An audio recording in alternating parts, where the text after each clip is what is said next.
সামান্য একটা তেলাপোকা নিয়ে যদি আপনি চিন্তা করেন, কি নিয়ে আসেনি, কেমন বিরক্ত লাগে তেলাপোকা দেখলে না? আমি একদিন চিন্তা করতেছি, আল্লাহ এই তেলাপোকা এটা আপনি কি লিগে বানাইছেন? চিন্তা করার পরে চিন্তা করলাম কোনোটা তো আল্লাহ অনর্থক বানায় নাই, তাহলে তেলাপোকাও যিনি অনর্থক বানায় নাই তিনি কি? আমি এটা নিয়ে একটু পড়াশোনা করলাম।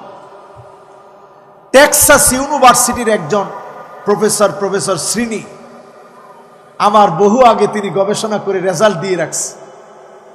আমি দেখলাম যেই প্রতিবেদনটা উনি লিখেছেন, ওই প্রতিবেদনটা পড়লাম, বিলিয়ন বিলিয়ন বছর পূর্বে যিনি তেলাপোকা দুনিয়ায় পাঠাইছেন তিনি কে? কারণ এই তেলাপোকার যে পায়খানাটা, এটা থেকে এমন একটা নাইট্রোজেন বের হয় যে নাইট্রোজেনটা দিয়ে আল্লাহ তাআলা পরিবেশটাকে সবুজ সতেজ রাখতে গিয়ে এই নাইট্রোজেন ক্রিয়াটাকে আল্লাহ কাজে লাগায়। জোরে কোন আল্লাহু আকবার।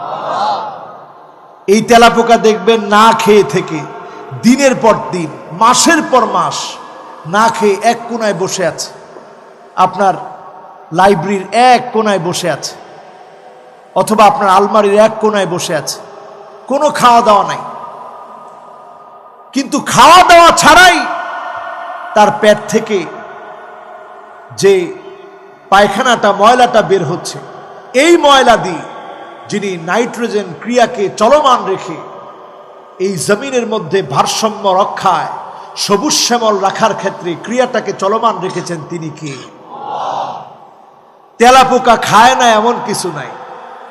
প্লাস্টিক খেয়ে বাঁচতে পারে, সাবান খেয়ে বাঁচতে পারে, ময়লা খেয়ে বাঁচতে পারে, আপনার নখ খেয়ে বাঁচতে পারে, সকল ময়লা আবর্জনাগুলো খেয়ে আপনার পরিবেশের ভারসাম্য রক্ষায় যাকে আল্লাহ নিয়োজিত করে রেখেছে সেই ছোট্ট তেলাপোকা। জোরে কোন আল্লাহু আকবার।